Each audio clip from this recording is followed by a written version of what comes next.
Hello guys, আসসালামু আলাইকুম। আজকে আমি ফ্রেঞ্চ ফ্রাই রান্না করব। 4টা আলু নিয়েছি।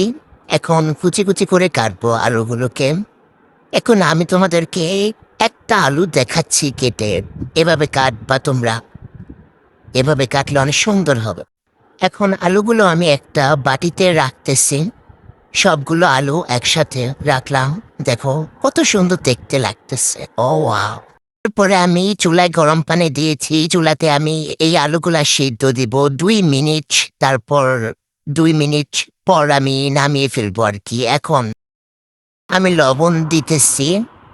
তারপর আমি এই আলুগুলো নিয়ে একটা টিস্যু দিয়ে এরকম মুছতেছি। মুছে নেওয়াই ভালো, কারণ পানি থাকলে তো চলে না, তোর হবে না। এরপর দেখতেছো আমি একটা বাটিতে 2 কাপের মতো চালের গুঁড়া নিয়েছি। হ্যাঁ, এই চালের গুঁড়োটা লাগবে তাই নিচ্ছি আর কি। আবার ভেবো না চালের গুঁড়ো দিয়ে কি করব। এই চালের গুঁড়োতে এখন আমি লবণ দিতেছি। এরপর এই যে মরিচ দিলাম। এরপর হচ্ছে আমি গোলমরিচের গুঁড়ো দিতেছি। দেখো এই যে কতটুকু। এরপর আমি এই সবগুলো উপকরণ মিক্স করতেছি। এখানে আছে লবণ, মরিচ, তারপর গোলমরিচের গুঁড়ো আছে। মিক্স করতেই আছি, ও মা, শেষই হচ্ছে না। তারপর আমি এই যে এখন আলুগুলাকে আমি এখানে ঢেলে নিয়ে এখন মিক্স করতেছি আলুগুলাকে। এই যে এখন আলুগুলা আমি বাটিতে রাখতেছি। এই যে এই রাখতে রাখতে কতগুলো হয়েছে দেখছো আলু, একটাও থাকবে না কিন্তু। এরপরে সব খেয়ে ফেলবো।